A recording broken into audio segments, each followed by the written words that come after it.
श्री गोपाल सत्संग मंडल में एक बार से फिर आपका बहुत स्वागत है। आज का हमारा विषय है स्वर्ग या नर्क, पृथ्वी पर है या हमें स्वर्ग में कहीं और जाना पड़ता है। तो बात करते हैं एक छोटी सी कहानी के माध्यम से।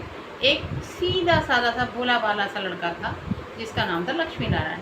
वो अपनी दादी के साथ रहता था। उसके माता पिता छोटी उम्र में ही उसे छोड़कर चले गए।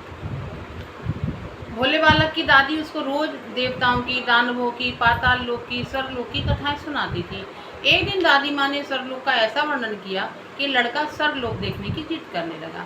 दादी ने समझाया, बेटा, जीते जी कोई भी मनुष्य स्वर्ग नहीं जा सकता। स्वर्ग वही जाते हैं जिनके अच्छे कर्म होते हैं और मृत्यु के उपरांत उन्हें स्वर्ग के दर्शन होते हैं। लेकिन वो बालक कहाँ मानने वाला था। जिद करते करते बालक रोते रोते सो गया। दादी बहुत परेशान कि मैं अपने पुत्र को स्वर्ग कहाँ से दिखाऊं। जब ऐसा हुआ, सोते सोते बालक को एक देव ने दर्शन दिए और उन्होंने कहा, हे पुत्र, तुम स्वर्ग देखना चाहते हो? तो बालक ने कहा, हाँ, लेकिन वहाँ पर आपको पैसा देना पड़ेगा। बोले, क्यों? आपने कभी पिक्चर देखी है, कभी सर्कस देखा है? बोले, हाँ, मुझे दादी मेले में सर्कस दिखा के लाती हैं। तो बोले, दादी वहाँ पैसे देती हैं? कि हाँ, एक पैसे की टिकट लेते हैं। तो बोले, बेटे, स्वर्ग में जाने के लिए भी आपको टिकट लेना पड़ेगा। तो बालक ने कहा, क्योंकि बालक भोला था, बोला, मैं दादी से पैसे लेकर आपको दे दूंगा। देव ने कहा, बेटा, वहाँ पर पैसा नहीं चलता, ये पैसा इस संसार में ही चलता है, वहाँ पर आपके पुण्य कर्मों का पैसा चलता है। तो बोले, वो तो मेरे पास नहीं है। तो देव ने समझाया कि बेटा, ये डिबिया अपने पास रख लो, जब भी तुम कोई एक अच्छा कर्म करोगे इसमें पैसा आ जाएगा, और जब तुम कोई गलत काम करोगे तो पैसा उसमें से चला जाएगा। बालक बड़ा खुश हुआ। सुबह उसकी आंख खुली तो देखा उसके सिर के पास एक डिबिया रखी है। डिबिया को लेकर वह स्कूल जाने को तैयार हुआ। दादी ने उसे एक आना दिया और कहा, बेटा, इसकी कोई चीज़ लेकर खा लेना। बोला, ठीक है।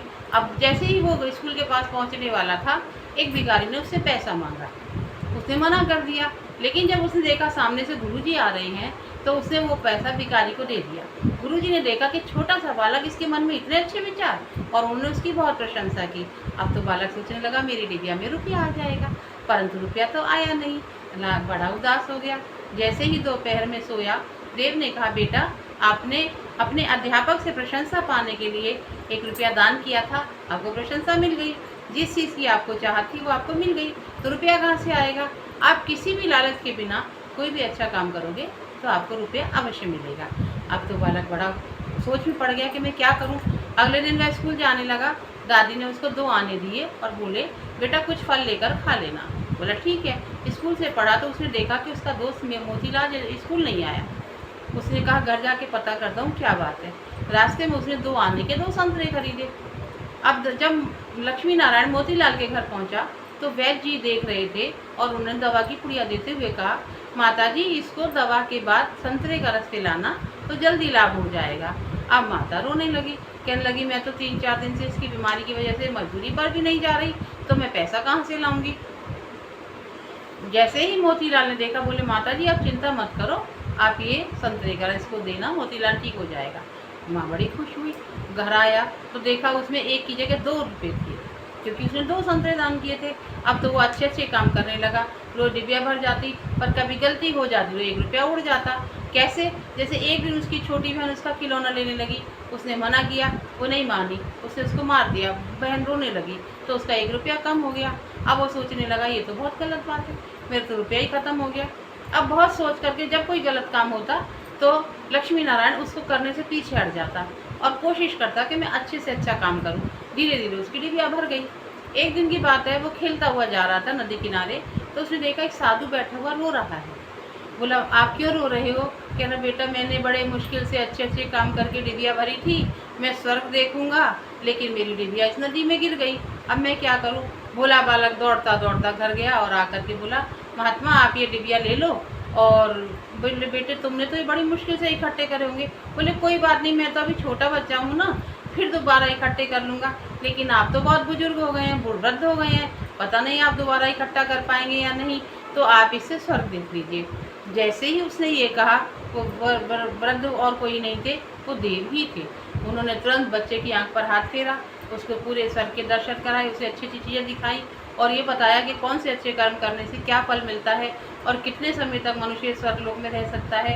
उसके बाद जब बालक ने बोला, भोले बालक ने आंखें खोली तो फिर वो वापिस था। उसने देखा कि देव सामने खड़े थे और उन्होंने कहा, पुत्र अगर इसी तरह अच्छे कर्म करते रहोगे तो एक दिन आप स्वर्ग में जरूर आओगे। अब तो भोला बालक बहुत खुश हुआ, जाकर दादी को पूरी बात बताई। दादी ने सुनी तो दादी भी बहुत खुश होने लगी, मेरा बच्चा तो बहुत अच्छा हो गया, बहुत लायक होगा, बहुत नाम कमाएगा, खूब आशीर्वाद देने लगी। तो धीरे धीरे धीरे करके उस लक्ष्मी नारायण की ऐसा स्वभाव बन गया कि वो अच्छे काम करता, सबकी मदद करता और किसी के छोटे से दुख में बहुत दुखी हो जाता। अर्थात इस कथा से हमें कथा का क्या सार है और हमें क्या शिक्षा मिलती है कि मनुष्य को अपने जीवन में प्रतिदिन एक दो जो बन पाए अच्छे कर्म करने चाहिए, बुराइयों से दूर रहना चाहिए और यदि पता लगे कि ये गलत काम है तो उसको नहीं करना चाहिए, तो उसका घर, उसका परिवार ही स्वर्ग बन जाता है। धन्यवाद सभी का। अगर आपको मेरी ये कथा अच्छी लगी हो तो मेरे चैनल को लाइक कीजिए, शेयर कीजिए, सब्सक्राइब कीजिए, जिससे मैं इसी प्रकार की कथाएं आपके लिए और ला सकूँ।